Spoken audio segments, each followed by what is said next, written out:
Welcome to mega TV burning topic. భారతదేశంలో విస్తృత చర్చకు కారణమైన మాలేగావ్ పేలుళ్ల కేసులో ముంబై ప్రత్యేక ఎన్ఐఏ కోర్టు కీలక తీర్పు ప్రకటించింది.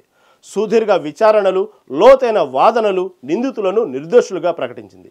ఈ కేసులో భోపాల్ బీజేపీ మాజీ ఎంపీ ప్రజ్ఞా సింగ్ ఠాకూర్ ముఖ్య నిందితురాలిగా ఉండటం సంచలనంగా మారింది. ముఖ్యంగా హిందూ ఉగ్రవాద సంస్థల ప్రస్తావన ఈ కేసులో కీలకంగా మారింది.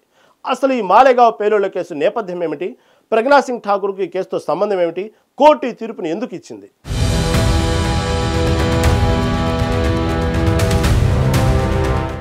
2008 సెప్టెంబర్ 29న మహారాష్ట్రలోని మాలేగావ్ పట్టణంలోని హమీదియా మసీదు సమీపంలో ఒక మోటార్ సైకిల్కు అమర్చిన బాంబు పేలింది. ఈ ఘటనలో 6 మరణించగా 101 మంది గాయపడ్డారు. మొదట స్థానిక పోలీసులు ఈ దాడిని ముస్లిం ఉగ్రవాద సంస్థల దాడిగా భావించారు. అయితే మహారాష్ట్ర యాంటీ టెర్రరిజం స్క్వాడ్ విచారణలో హిందూ ఉగ్రవాద గ్రూపునకు సంబంధం ఉన్నట్లు ఆధారాలు బయటపడ్డాయి. దీంతో కేసు దిశ పూర్తిగా మారిపోయింది. 2011లో ఈ కేసును నేషనల్ ఇన్వెస్టిగేషన్ ఏజెన్సీ స్వీకరించి అన్లాఫుల్ యాక్టివిటీస్ ప్రివెన్షన్ యాక్ట్, ఇతర సెక్యూరిటీ చట్టాల కింద విచారణ కొనసాగించింది. ఈ కేసు భారత రాజకీయాల్లో సాఫ్రాన్ టెర్రర్ అనే పదాన్ని ప్రచారంలోకి తీసుకొచ్చింది. మతపరమైన ఉగ్రవాద ఆరోపణలపై దేశవ్యాప్తంగా చర్చలు రేగాయి.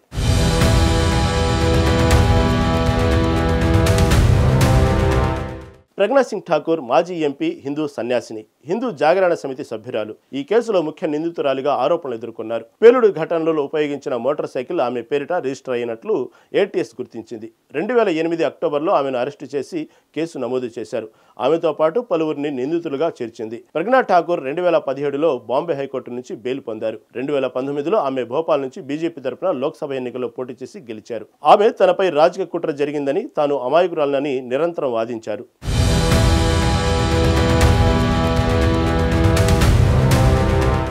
ముంబైలోని ప్రత్యేక ఎన్ఐఏ కోర్టు 7 నిందితులను నిర్దోషులుగా ప్రకటించింది. ఏటీఎస్, ఎన్ఐఏ సమర్పించిన ఆధారాలు, ప్రత్యేకించి డిఎన్ఏ, ఫోరెన్సిక్ రిపోర్టులు, సాక్షుల వాంగ్మూలాలు నేరాన్ని ఖచ్చితంగా నిరూపించడంలో విఫలమయ్యాయి. బాంబు తయారీ, పేలుడు ఘటనకు సంబంధించిన ఆధారాలలో అస్పష్టం ఉండటం కూడా దోషులను తేల్చలేకపోయింది. కీలక సాక్షుల వాంగ్మూలాలు విశ్వసనీయంగా లేకపోవడం, కొందరు సాక్షులపై ఒత్తిడి చేశారనే ఆరోపణలు తీర్పును ప్రభావితం చేశాయి. నేరారోపణలు ఆధారాలతో నిరూపించబడలేదు, కేవలం అనుమానాల ఆధారంగా శిక్షించలేము అని కోర్టు స్పష్టం చేసింది.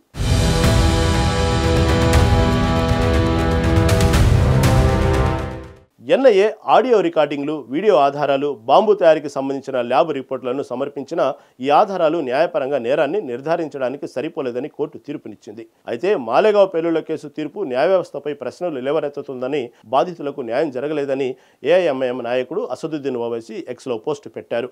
మరోవైపు ఈ తీర్పును సత్యం గెలిచింది అని బీజేపీ నేతలు, ప్రజ్ఞా ఫాలోవర్స్ చెబుతున్నారు.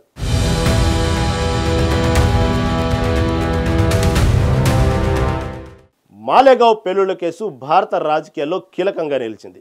ఎందుకంటే ఇది మొదటిసారి హిందూ ఉగ్రవాద ఆరోపణలను జాతీయ స్థాయిలో చర్చకు తెచ్చింది.